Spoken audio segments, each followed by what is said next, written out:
If you visit a salon with a strict rule that mirrors or anything with a reflection is not allowed, would you keep to the rule or take your leave? Let's find out in Ruth's story. Ruth owned a hair salon in the town of Aburu. She's known for her incredible speed in braiding hair. Ruth can braid up to 12 clients a day because she doesn't spend more than an hour on each hairstyle, no matter how complex it is. Hairstyles that would typically take a whole day or two can be done by Ruth in just an hour. People love her for her fast, beautiful and clean braids. Her salon is always full of customers who appreciate the convenience of getting their hair done quickly. They praise her skills. But there is one rule at Ruth's salon that you must adhere to if you want your hair braided by her: the no mirror rule. Ruth is very strict about this rule. As soon as you reach her salon door, she will firmly remind you of it and search your bag to ensure you don't have anything with a reflection. People always wonder why she enforces this rule so strictly, but they don't bother to ask as long as they can get their hair done fast, beautifully and cleanly. Dear viewer, have you ever come across a salon with a rule like Ruth's? One day, a beautiful young lady named Adaa visited Ruth's salon for the first time. I guess she hadn't heard about the no mirror rule before. As she got to Ruth's salon, they checked her bag as usual but forgot to check her pockets. As soon as Adaa sat down for Ruth to start braiding her hair, she brought out a small glass with a reflection, intending to use it to describe the hairstyle she wanted. Immediately, Ruth spotted the mirror and started screaming, "How dare you! Who asked you to bring a glass into my salon? Were you not told that reflections are not allowed here?" Adaa quickly responded, "I'm really sorry, I didn't know about the rule." She threw the glass outside because she really wanted to have her hair done in less than an hour, not wanting to cause any trouble. She didn't bother to ask Ruth why she had such a peculiar rule in her salon. Adaa sat down, got her hair braided in a very short time and left happily. Dear viewer, you must be wondering why Ruth has such a rule in her hair salon. Well, keep listening to the story. Before I continue, I have a plea to make to my awesome viewers who haven't subscribed to my channel yet. Please be a part of my growth by clicking that subscribe button. And if you are a returning subscriber, hey there, welcome back. I'm so happy to have you here. Thank you so much. Now let's get back to the story. On another beautiful day, a young lady named Mercy visited Aburu. She needed to have her hair braided and was referred to Ruth's salon. When Mercy arrived, Ruth explained the no mirror rule to her. Mercy found it odd and refused to accept it. She said, "Why can't I use a mirror in your hair salon? How will I see what you're doing to my hair to be sure you're actually getting the hairstyle right?" Ruth replied, "You don't have to worry about the hairstyle. I always get my styles right. If you don't want to abide by the rule, then I won't do your hair."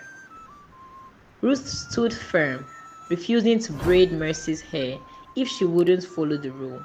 Mercy left, confused and curious. Being an adventurous and inquisitive person, Mercy's curiosity grew and she decided to find out why Ruth has such a strange rule.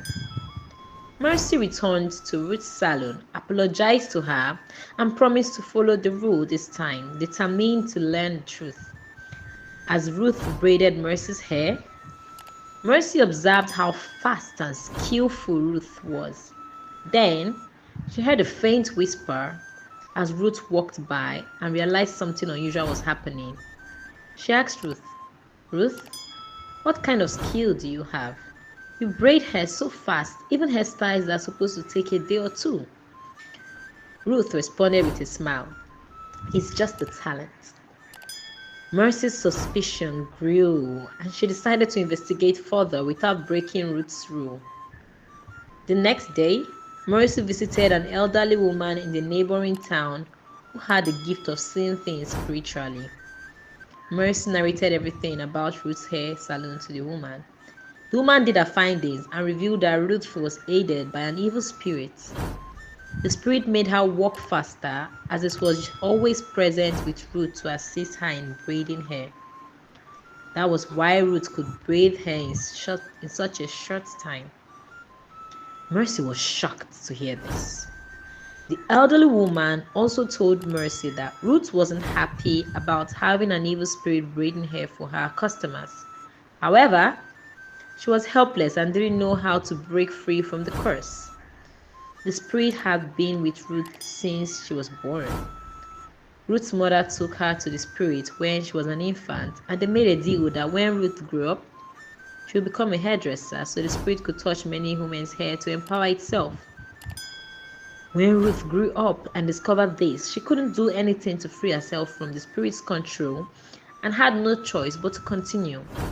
She knew that if anyone looked into a mirror while she was braiding their hair, she would die.